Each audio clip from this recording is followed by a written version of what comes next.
This video will have endgame spoilers for Monster Hunter Rise and Monster Hunter Rise Sunbreak. Make sure to like, comment, and subscribe, and without any further ado, let's hop right in. I was pleasantly surprised by this DLC. The demo kinda disappointed me, but in the end I knew that it was just that, a demo, so I kinda waited for the full game to come out to get the experience, and it was pretty good.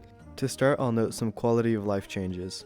The two that I noticed being like an active thing in the gameplay was one, being able to run up walls without using a wire bug to start it or jumping off of your palamute, and two, being able to jump off of ledges with a potion and not being disrupted when you hit the ground. Those were two things that I kinda got annoyed by in the base game, so I was happy that they kinda fixed that up. Next, I'd like to mention that I thought switch skills were a lot more intuitive than they seemed in the demo. Once you get the hang of it, it's kinda second nature to switch between them, and they really add to the personality of a playstyle.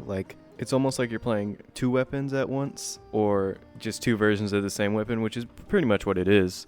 Next, I'll talk about the locales. The brand new Citadel map and the remastered Jungle map are two great additions to the locales in Monster Hunter Rise. On top of that, there's another one coming in a later DLC update. I forgot what the name of it is, but yeah.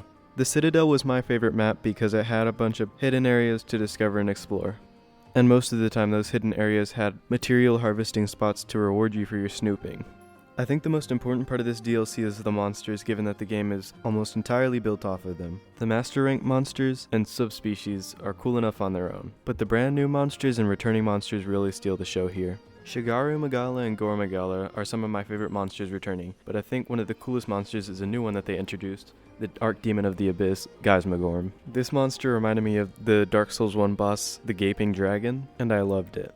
It was a cool look to see something so bizarre that doesn't fit into the environment like most monsters do, and it really adds to the dangerous and alienated nature of this monster, which was a great feeling for a final boss. The story has never really been a forefront of Monster Hunter games, but I think the build-up and the surprise appearance of Geismagorm were good enough for me. It wasn't very interesting, but it kept me engaged, I would say. Now let's talk about the end game.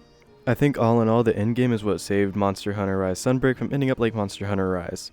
The noticeable lack of a proper endgame in Monster Hunter Rise really dampened the experience. While the new and returning monsters were cool, without a proper thing to grind for, there was no reason to keep fighting them over and over again. But Sunbreak has you fight extra strong monsters over and over again to grind for layered armor and rarity 10 weapons. Personally, I've enjoyed the endgame grind as far as I've gone, and I like that you level up and fight more strong endgame monsters, and I think that's an enjoyable loop. In conclusion, I think the trip to Elgato's outpost in Monster Hunter Rise Sunbreak was a welcome expansion, and I'll be playing the game for some time to come. But what do you think? Was the game worth the $40? Personally, I think it was. Leave your opinions in the comments below. Make sure to like, comment, subscribe, and I'll catch you in the next one.